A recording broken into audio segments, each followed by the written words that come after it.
Trimark, and I am also a student here at Oakton, but at Skokie campus. I am in Terence's one of his other classes. I don't know how many I'm teaching. Human development. I'm here to talk to you about my many faces of living and managing mental health. I am a person that lives with mental health conditions, and I'm here to talk to you about my journey and the ups and downs and twists and turns of life. Like, this is me at 8 years old. That is me at 8 years old, I promise. I'm smiling, right? What does that mean? Happy. Right? Okay, fine. Or they told me to smile. Because by the time I was 8 years old, I had already been wondering, probably for months, maybe for years, when my parents were going to get divorced. So I'm a person who grew up in chaos and tumult, and it was not easy. So what you see, what we give each other in our faces, is not always what's going on behind the scenes. But yeah, everything is pretty happy there. I like ballet. Did it for a long time. Who am I? I am a caring, empathetic person. I'm a woman who uses she, her, and hers pronouns. We all do that now, right? It's very important to identify yourselves. I'm a wife and a mom. I'm a student. I'm an artist. This is one of my paintings. I'll find it in a second. I'm an advocate. I'm a person who lives with mental health conditions as well as chronic physical health conditions. That is just a part of who I am. It doesn't define me. I am someone who understands that in order to function as an empathetic, caring wife, mother, student, artist, and a friend, I need to take care of both my mental health and my physical health. This is a painting that I did this summer in my Painting 100 class at Skokie. This is my self-portrait. I do a lot of this fluid art, and this is called Conducting the Colors of My Life, because I lived a long time in the dark, and once I decided that I needed to live in color, I turned my hair purple, and I decided that it was all color.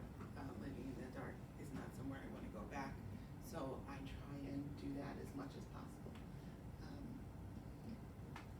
You have a question? Can you hold it to the end, or Yeah. just write it down? Okay. Okay. So here are just some of the things that I manage: depression, anxiety, complex traumatic stress disorder, CPTSD, body dysmorphic disorder. That's a fun one. Insomnia, fibromyalgia. These are the physical ones: chronic migraines and ice pick headaches, chronic pain, type 2 diabetes, chronic kidney disease. I also manage. Whoops, go back. Hey, where did I come from? It's good now. It's on now. I also manage the expectations, my own, of those around me, and of society, because those are always fun. Boundaries and limits in order to maintain a good mental health baseline. That's really important for me to maintain a baseline, because if I'm down here and I get triggered, I go up here. But if I'm up here and I get triggered, I go up here and I can't function up here. This is me. You see I have this lovely heart monitor on because I have some conditions, including vasovagal syncope and orthostatic hypotension, where I just, when I stand up, I can just fall right down. So there was a time where they were doing some heart monitoring on me, and I'm smiling, and I have a blossom purple hair. That's when I started with purple. Well, not really, but mid-purple. So what is mental health? According to American Psychiatric Association, mental illness and health conditions involve change in motion, thinking, or behavior, or a combination of these. The illnesses can be associated with distress and or problems.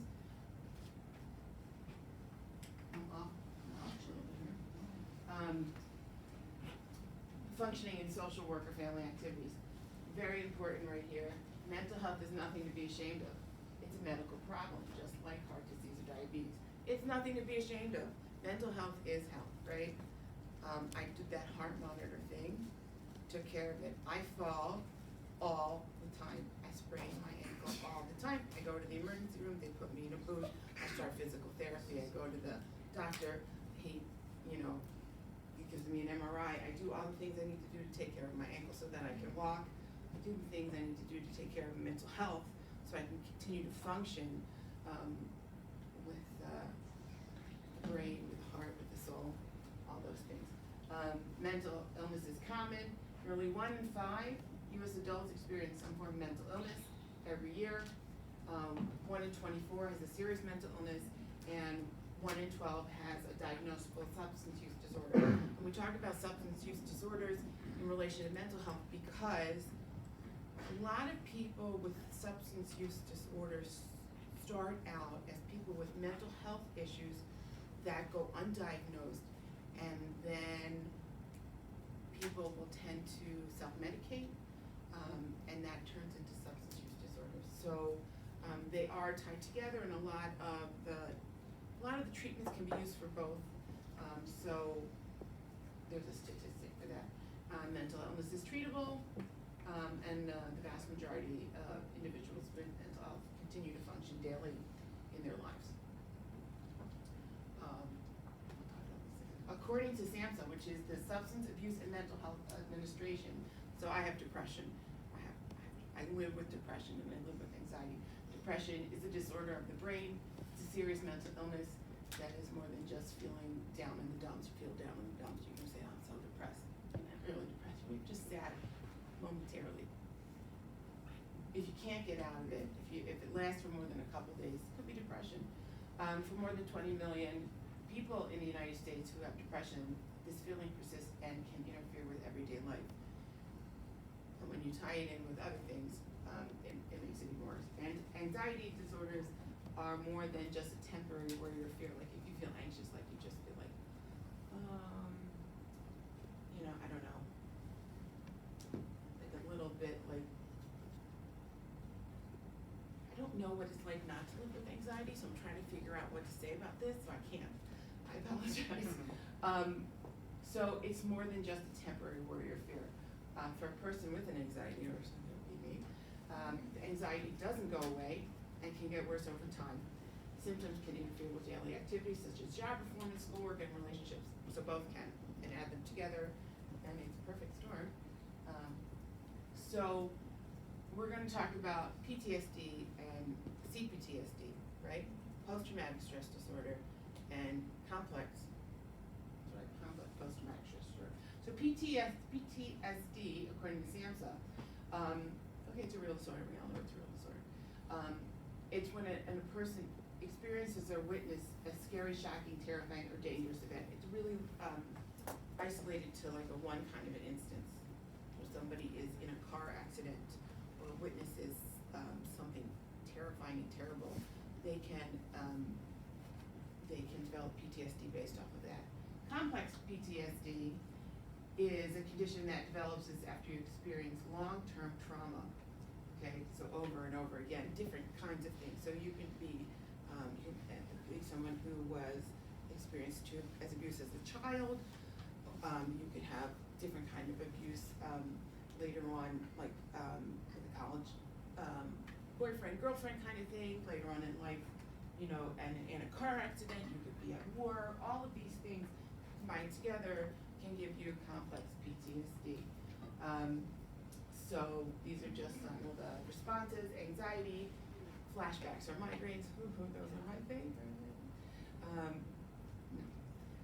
Avoiding situations, places, and other things related to traumatic events, heightened emotional responses, impulsivity and aggression, and persistent difficulties with sustaining relationships.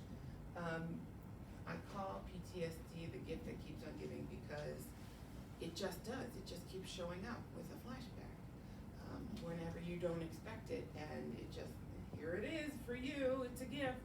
Now you deal with it. So this is me. This is actually right before and right after I got my first ice pick headache. They just like somebody shooting a lightning through your head. But it also can represent, and I put it here because before and after, anything before and after a trigger, but also I look happy. Am I really happy or am I really like this? Because mental health manage it. You never know what's going on behind, I said before, you never know what's going on behind somebody's mask that they give you. Okay, body dysmorphic disorder, I'll give you a second if you want to read this. As it relates to me is I just don't understand my body and its size because I've gone up and down with weight. I've been higher than this, I've been lower than this, and I never really understand my size and my shape. And it is disconcerting, and I can disassociate, and that is never fun. Not understanding who you are and where you are. So there is information, all these links, you don't see them, but they're live. There's a bibliography at the end if anybody wants to take a picture of it. So here's my journey. I am a person who is married. I am celebrating my 30th wedding anniversary in June. Yay me. Yay my husband, let's say. No, yay me. Anyway, and both of us, I love you, dear. He's gonna be watching this later. So I was working in a very high-paced management position. I was making 6 figures a year.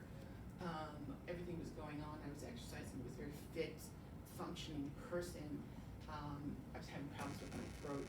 I went to the doctor. He goes, "When's the last time you checked your thyroid?" And in a week, I had multiple biopsies, and I was making an appointment to meet with the surgeon. And I had papillary thyroid cancer, which is very treatable. I had my thyroid removed, 1 parathyroid, 25 lymph nodes, and they found cancer in the thyroid, parathyroid, and 14 lymph nodes. So I had what could be considered stage 3 cancer. That's a life-changing traumatic event. I then needed to go through radiation, which, because of the kind of cancer I had, was really targeted radiation. So they really just target the thyroid area. But because I had small kids, I had to be isolated from my family. So I went and I moved into a house because I'm very lucky that somebody had an empty house later. But I was alone for 8 days by myself, not functioning as a person because I had no thyroid. So my body, my endocrine system was not working and did not work well for a really long time. And I had radiation, so I was literally burning from the inside out. Like heat was radiating, toasting like an oven. So this is me right after surgery. See how this looked like? It's been cut. It was really nice. Healed up really nicely. This is me. Whenever at the hospital getting radiation, like I don't want to be here, and retinted it green because I was radioactive at that point. And then I had to return to work like several months later. So I worked in a field where you had to keep up, you had to keep up, you had to keep up, not just with the pace of the work, but with the regulations, because we had to deal with insurance and Medicaid and all that stuff. And everything was changing at that time. And by the time I got back, everything had changed. Nobody had kept up with my work. And I could not think like I did before. I could not process like I did before. And I was not functioning like I did before. And this was what I did. I hid under my desk. Because that is how I coped with it. I couldn't do it. I felt like I was underwater. I couldn't keep up. I didn't feel like I could do the best work for myself or the companies, because I moved from like 3 different companies within 2 years. I just felt like I was failing, which was exacerbating my mental health because it was really, really tough from the time I had surgery and everything on. And I was seriously depressed and anxious because I couldn't do the work. Were they gonna fire me? What was I gonna do? And by 2017, I just stopped working. I think I was let go I quit one job, I was let go from two more jobs. I took the last job I didn't want to take. They forced me to take it practically with love, let's say, and it didn't work out. And fine, like when they let me go, I was like, thank God, now I can go to bed. And I stayed in bed for a long time, like 8 months maybe, I don't know. And this is a term I just learned 2 days ago, bed rotting. You guys heard of bed rotting? Okay, so bed rotting is what they're calling self-care, where you lay in bed and you spend time on yourself, and you scroll your socials, or watch your TV shows, or do whatever you want, and you spend that time in bed, I find it maladjusted. And for me, it was feeding my depression and my anxiety, laying in bed, not eating properly, not bathing properly, staring at the wall and watching Supernatural. And that is how I spent a very long time. And I let the depression and the anxiety and the other mental health stuff be the loudest part of me, right? Because there's so many different parts of us. I allowed it to be the loudest part of me, and it was really loud. And I was living in this deep, deep pit. Like, pretend you see like a pit, like I call it my pit of hell. And I'm down in this giant pit of hell, and the only thing that I could hear was my mental health. And it was holding me down. And I have some family, and one of my uncles would constantly say to me, quote Albert Einstein, he would say, Edie, if we keep doing the same thing over and over again and expect a different outcome, that's a definition of insanity. He would like, and that's what? And I'd be like, there's a definition of insanity. Okay. So in January, I woke up and I'm like, I'm just gonna keep laying here. I know every crack in the wall. I'm just gonna keep laying here. I decided I had enough and I was gonna change my situation. And in order to do that, I signed up for a PHP, which is a partial hospitalization program. It's an intense outpatient program where you get therapy in a group setting, and you do different modalities of therapeutic stuff.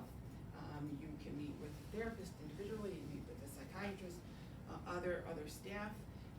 It helped me regain my life. So there are two different types.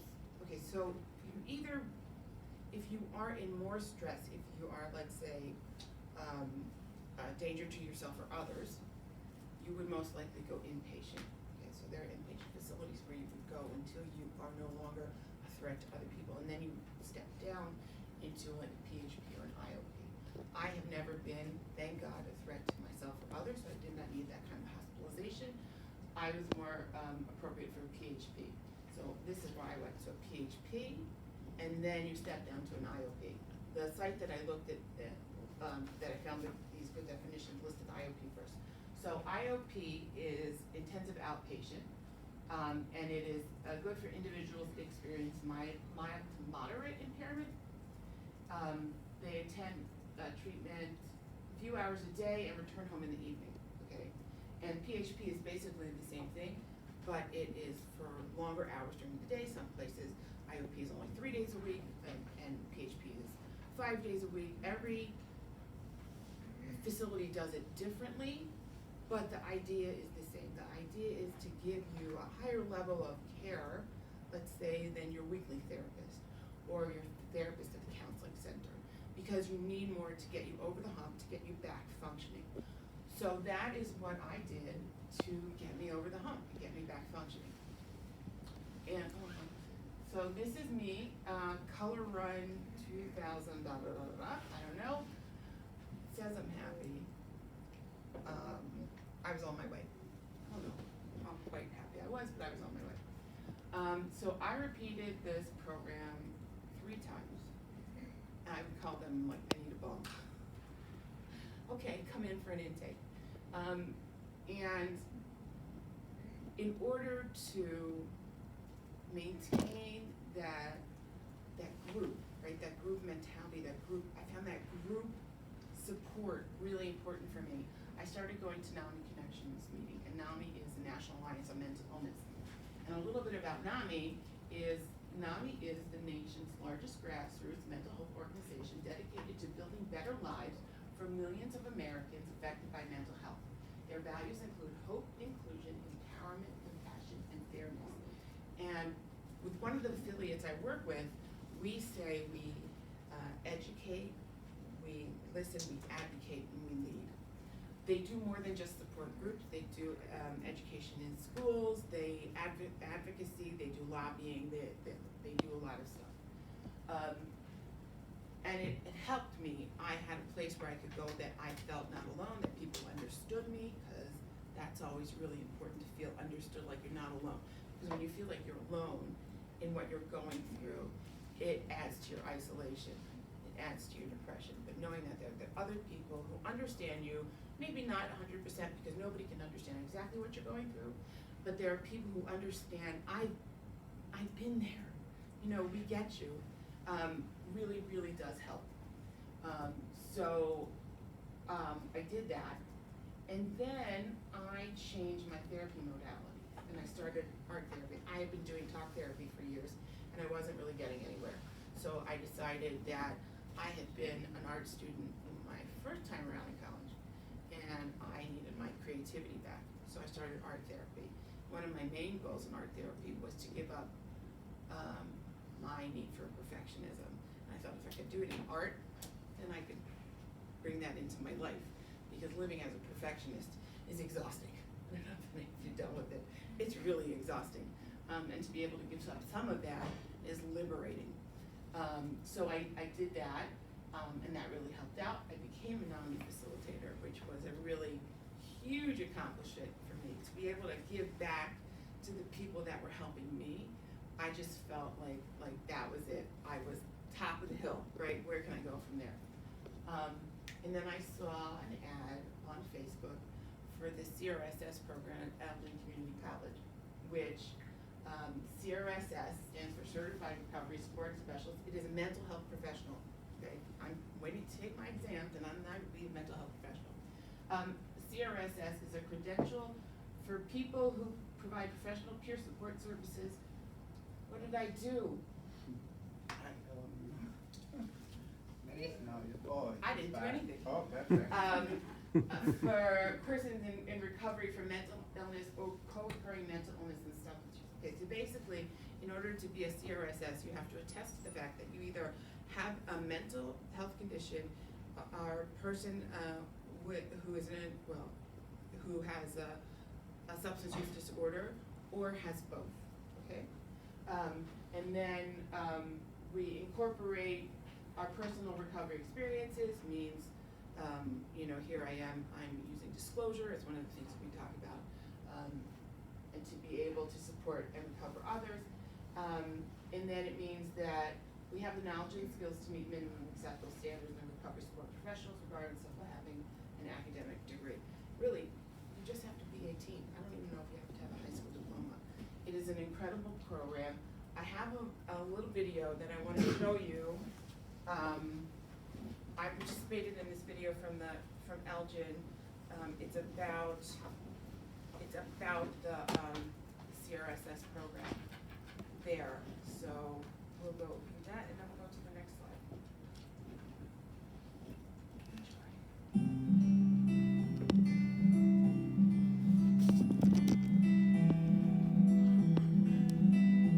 Hi, my name is Edie Freimark, and I completed the coursework for the Certified Recovery Support Specialist program. My name is Chuck Snowd, and I'm a student at the Certified Recovery Support Specialist here at Oakton Community College. I have been trying to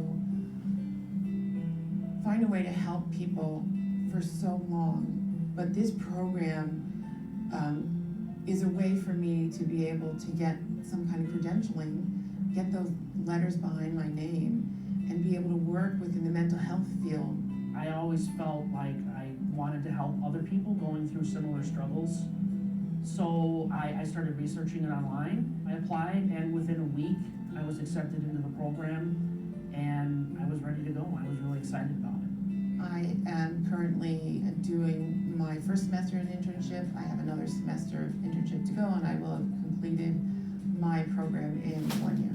The CRSS program at Elgin Community College uses my mental health and my lived experience with my mental health as a benefit, as a positive part of the program. In terms of the requirement to have lived experience for the CRSS program, I know firsthand how difficult things can be. I want to be present for other people, and I feel like having directly experienced a lot of these struggles that I have, I already come in with a skill set that, is invaluable.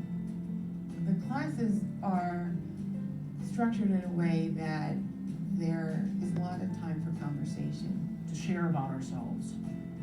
So that's been very interesting to kind of make connections that way. The instructors allowed us time for check-ins, and we had discussions in the classroom where we were able to share our life experience with each other in a way that is reminiscent of the support groups that I am part of.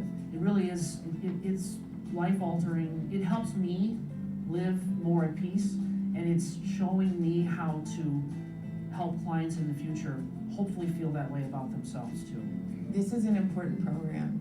This is an important program for the people in the program, because I think we learn a lot about ourselves. Anyone who is looking at the CRSS program at ECC needs to know that they are capable of so much more than they think they are. They just need to give themselves the opportunity to see it. I would say, do it. Just give it a shot.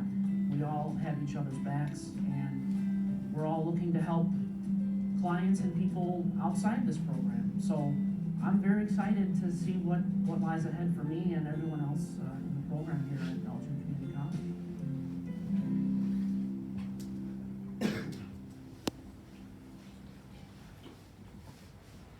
So, I am a huge advocate of this program. It has changed my life. It has helped me move forward in my life, and in ways that I didn't think were possible.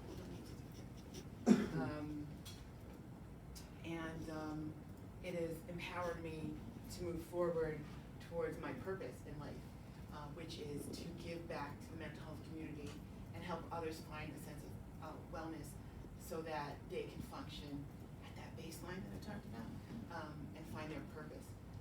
And it's life-changing for me, and it gives me something to work towards and a sense of accomplishment and pride.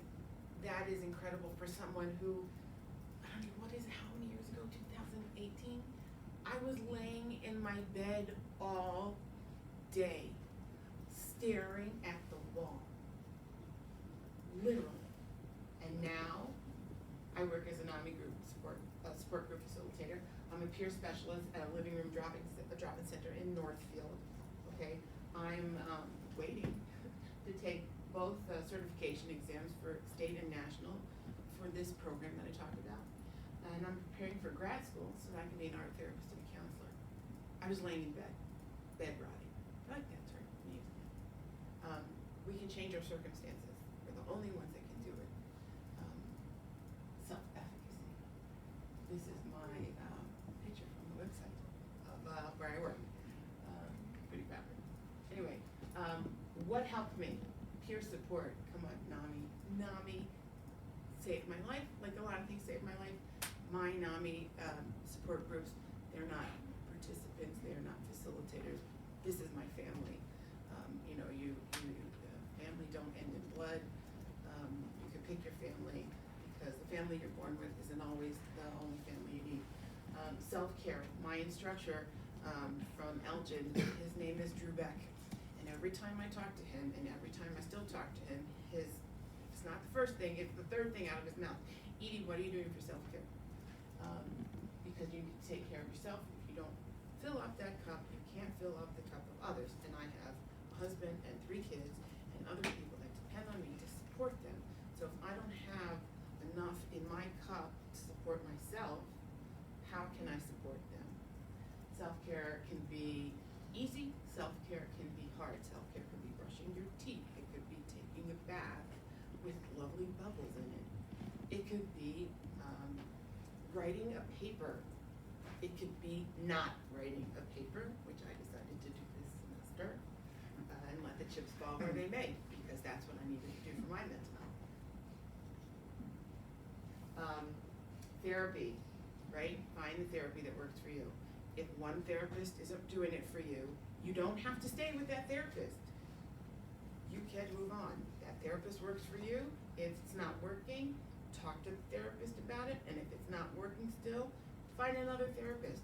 find another modality, art therapy, music therapy, dance therapy, music therapy, I said, movement therapy, any kind of therapy. You know, there's a lot out there. And for me, medication, I could not live without the medication that keeps my depression at bay so I can function.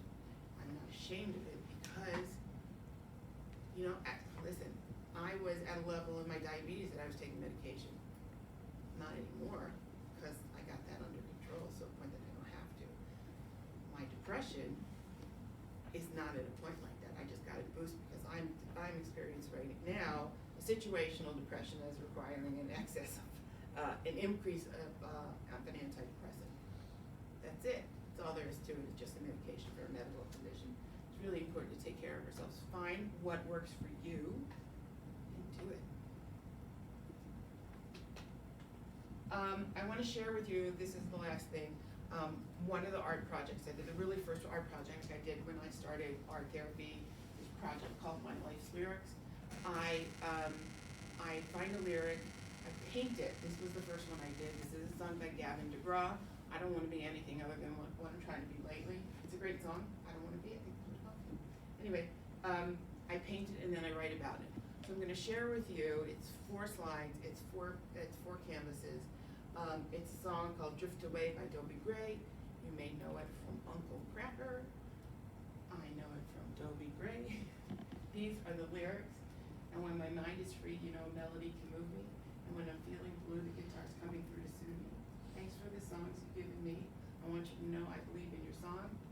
Thanks for the joy you've given me. I want you to know I believe in your song. In rhythm and rhyme and harmony, you help me along, making me strong. Give me the beat, boys, and free my soul. I want to get lost in your rock and roll and drift away. Ooh, I don't have the whole thing on here. Okay. Music is magical. It's dusk. I'm at the cabin. Actually, I'm in the field of wildflowers at the back of the cabin, laying on in a 4-poster bed made from old birch trees. I'm watching as the sky shades with pinks and purples as the last bits of light stream through the dimming sky. Dark inky blue takes over my vision, and twinkling silvery stars begin to emerge to share the stage with the rising brilliant moon. The sweet floral aroma starts to invade my senses as I begin to relax into the moment. And somewhere in my consciousness, I hear the music and I'm drifting. And when my mind is free, you know, a melody can move me. And when I'm feeling blue, a guitar's coming through to soothe me. I'm sitting in a giant Adirondack chair in the front porch of the cabin, cocooned in an oversized buttery cable knit throw, clutching my morning coffee, caffeine, because it really doesn't matter here. The warmth of the mug envelops my hands as I lift the cup to take a sip. Rich goodness smothers the taste buds on my tongue, as well as tickles at my nose as the coffee begins to warm my insides as well. Looking over the lake, I see the first rays of dawn streak over the quiet sky. As the sun rises, oranges and tangerines and that almost bright pink color I can't remember the name of all wake my eyes in wonder. It's a joy to behold and calms my soul as I sit back and sip my coffee as the morning sun begins to warm everything around. I can hear the trees rustling, the birds chirping, and the music finds me once more. Thanks for the joy you've given me. I want you to know I believe in your song. The lake is clear today as I row out from the dock. The rhythmic swish of the oars is soothing to my worried mind. It's a small boat, beautifully made and maintained. It's clear the boat is loved and the wood has been polished regularly and kept in healthy condition. It suits me. I stop nowhere in particular and drop the small anchor. Laying at the bottom of the boat, staring at the clouds overhead, trying to find sense in the puffiness. Each cloud shows me something else, rhythm and rhyme and harmony, and I feel at peace, listening to the soft movement of the waves lapping at the sides of the boat. I feel its music and lift the anchor and drift once more. And rhythm and rhyme and harmony, you help me along, making me strong. I'm running fast down the dock. It's been quite a hot day and I need relief. I run right off the end of the dock and I'm flying, soaring through the air, wind in my face, grinning, laughing, fearless, weightless, free. And I plunge into the crystal clear waters of the lake, submerging deeper and deeper. As I do, thousands of bubbles begin to rise around me, chasing their way in the surface of the water. I watch as they dance over me. They tickle at my skin as they twist and turn about me. to their own music, making music, waking my body from its malaise. I spin in the water, creating more bubbles before pushing to the surface. Breaking through into a layer of foamy bubbles of my own creation, I breathe deeply of contentment. Closing my eyes, I float in the bubbles, listening to the music around me, and drift away. Oh, give me the Beat Boys and free my soul. I wanna get lost in your rock and roll and drift away. So music and lyrics have an incredible power. When I truly listen to a song, it can transport me to another place, another mindset. The lyrics speak to me, I relate to them, and I can feel them. This idea is such an important one for me in the recovery and maintenance of my mental health. This song, Drift Away, has the ability to help me relax, remove myself from the stress and tumult of being me, and go to a place that allows my body and mind to decompress, even for just a little bit. And that right there is unbelievably important to someone living with mental health conditions. I manage my mental health daily, and I have a lot of tools to help me. But I know at a moment's notice I can put on the song, close my eyes, breathe deeply, and all the stress and anxiety just drift away. And that is invaluable to me. Different songs speak to me in different ways. The more time I spend with music, I find that I'm listening to the lyrics more, intent on the words and what they mean to me. And in turn, I am more present, more grounded, and more able to deal with my life. Music is magical if we just listen and drift away. So that is what I wrote regarding this song, and this place that I talked about is in my head. And when I'm overstressed and I need a place to calm down and get away, that's where I go, because I don't have that place. I can't go to a cabin in Kentucky, but I can go there in my head, and we create these safe spaces for ourselves so that we can manage what goes on in our lives.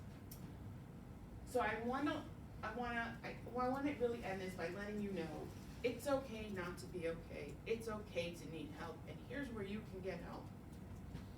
If you're in crisis, you can text home to 741-741, and you can also call the National Suicide Prevention Lifeline at 1-800-273-TALK, and you could call 988 and be directed to a crisis worker in your area. Okay, those are the three big ones. Also, you can call the Illinois Warm Line at 866-359-7953. And this is a web address. IDHS has additional support on that web address. So if you want to take your camera out, take a picture, whatever, that's there for you. I have a little bit here. This is just my sites. This is another one of my paintings. And that is all that I have for you. Thank you very much for that. And do you have any questions? Yeah. So like, when did you know that you had some of these So growing up, I was not diagnosed with it, ever. I didn't get diagnosed probably until my 30s. But it was pretty clear that I was living with anxiety and depression for a really long time. And lucky for me, I won the genetic gene pool, and they came to me through my genes. There is mental illness and mental health conditions and mental distress runs in deep in my family. So it was really not a surprise that they were there. It wasn't dealt with because of the time that I grew up. I'm a little bit older than you guys, maybe just a little bit. And also because of the structure of my family, it wasn't something that was going to be dealt with. So until I was literally married and established in my marriage, because when I was in college, until that, it wasn't happening. But until I was able to say, hey, it's time for me to look at my life, that's when it all came to be, I don't want to say important enough to be diagnosed, but that's when it happened. So thanks. Anybody else? Okay, go ahead. So do you believe like you were like issues like living down the trip, or like you said, it was never like? So the anxiety and depression was present when I was a kid, for sure. You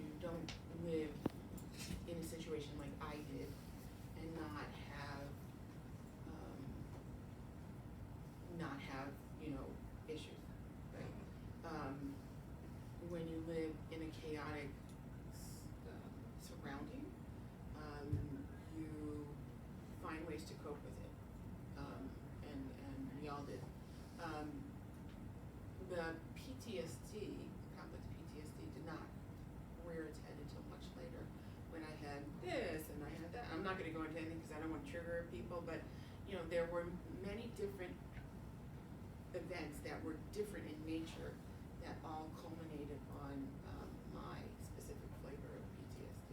But yes, they, if not all of them, some of them they were actually. Yeah. What's your question? Yeah, so when you said you like were in that stage for 8 months of like being in a dark place, did you have kids during that time? So this was not my first mental health crisis. I've had probably, that I can recall, 3, if not more. My children are 28, 17, and 13. So all of my children have known me in mental health crisis. One of my children has known me the most in mental health crisis. And all of my children now know me in mental health wellness. And they see how hard I work at it. And they know that I'm dedicated to making sure that I maintain this baseline, that I'm dedicated to helping them with their mental health and their emotional well-being, and normalizing the conversation for them so that, there's the S word, they don't feel this stigma as much as I do, and they can live as normal of a life, even if they do have mental health issues. Because, you know, I don't even remember the statistics. There's a lot of people walking around with mental health conditions, right? There's a lot of people undiagnosed walking around with mental health conditions. There's a lot of mental health concerns in this country, and there's a lot of stigma attached to it. And if we talk about it and normalize it, which is one of the things that I'm trying to do here today, so thank you for allowing me to do that. The more we do things like that, the more we start to pound away at that stigma and begin to normalize it, what it is to be a person who lives with mental health. So, yeah, they knew. It was not easy on them. It was not easy on any of us. But my main purpose in life is my kids, to make sure that they know that they are loved and cared for and supported no matter who they are, no matter what they are. I'm their mother, and that's what they get from me. It's not something that I necessarily had in my own when I was a kid. You know, you want more for your kids. That's the one thing that I want for them. So that's what they get, which helps get over a little bit, I hope, of the tumultuous past we lived when I was, I don't say bedridden, but bedrotting. Yeah. I just want to say thank you for being here today, and thank you for giving this presentation. You're very welcome. I appreciate it. Anybody else? Yeah.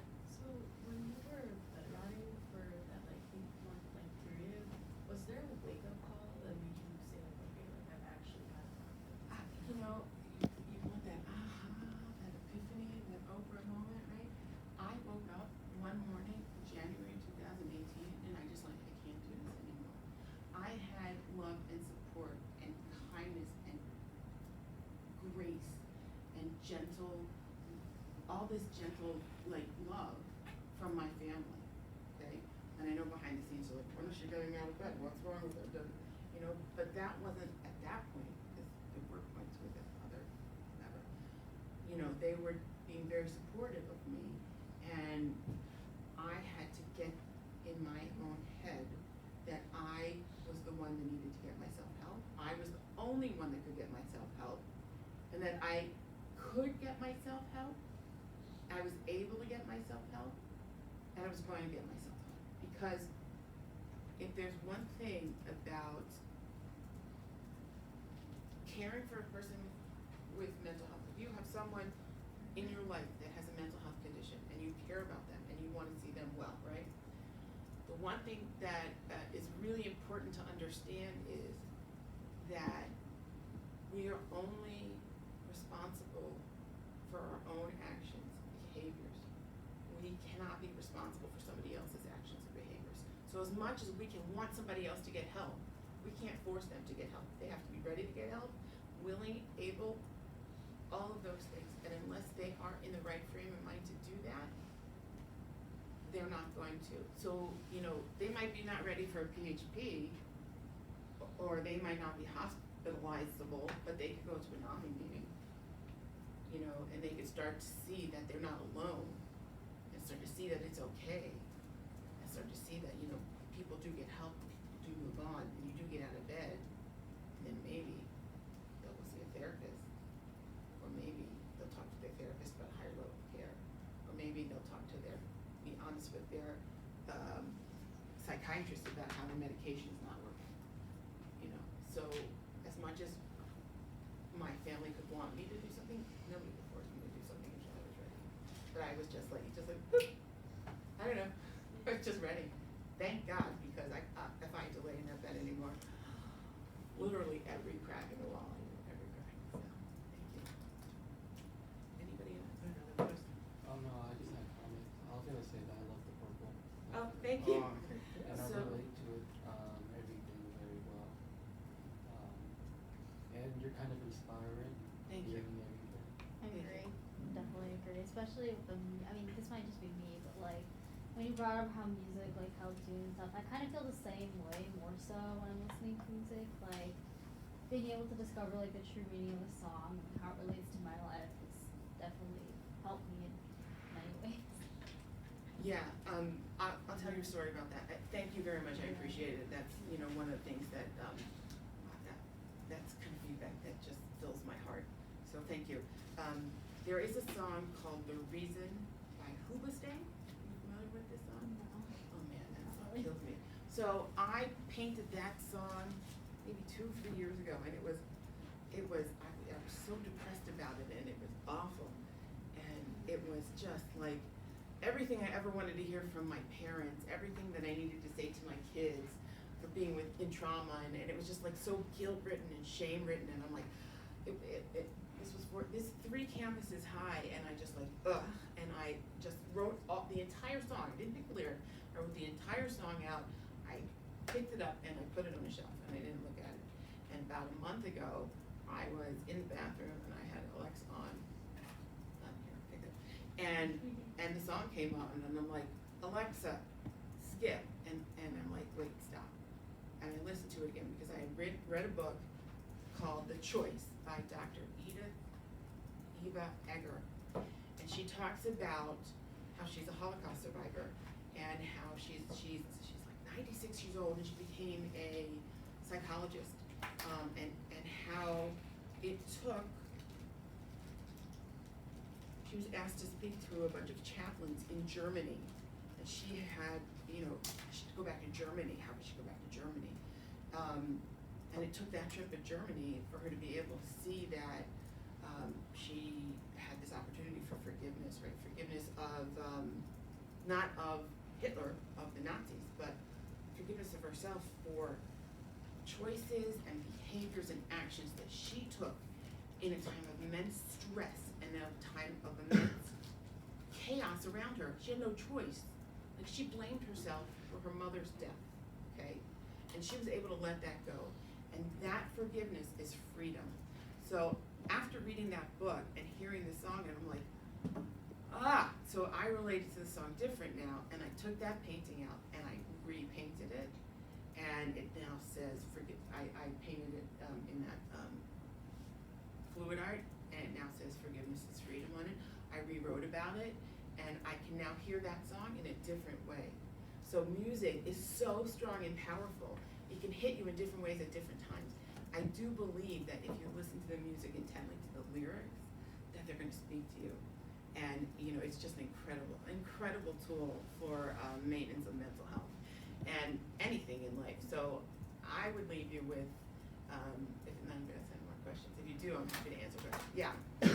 Edie, I've got a question for you. As we all progress through our journey in life, do you have a few suggestions about what we can do to monitor and protect our mental health?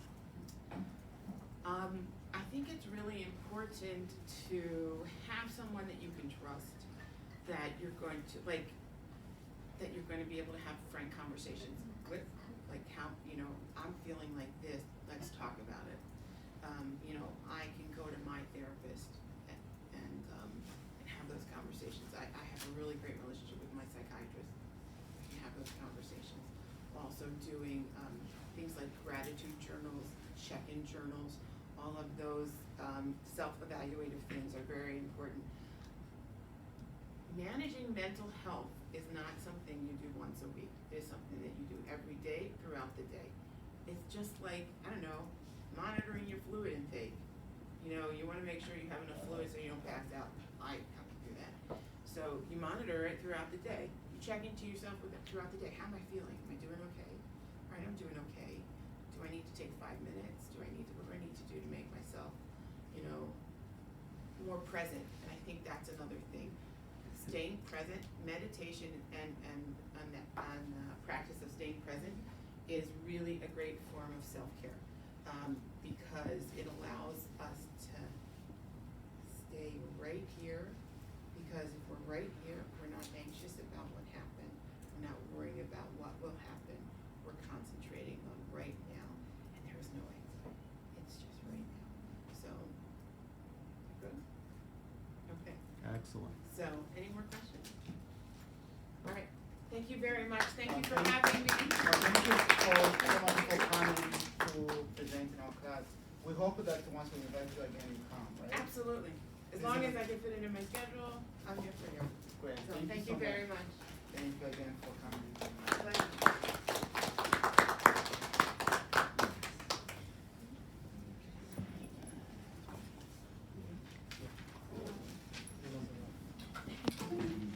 Hope you all did well on your test. No, I'm sure you did fine.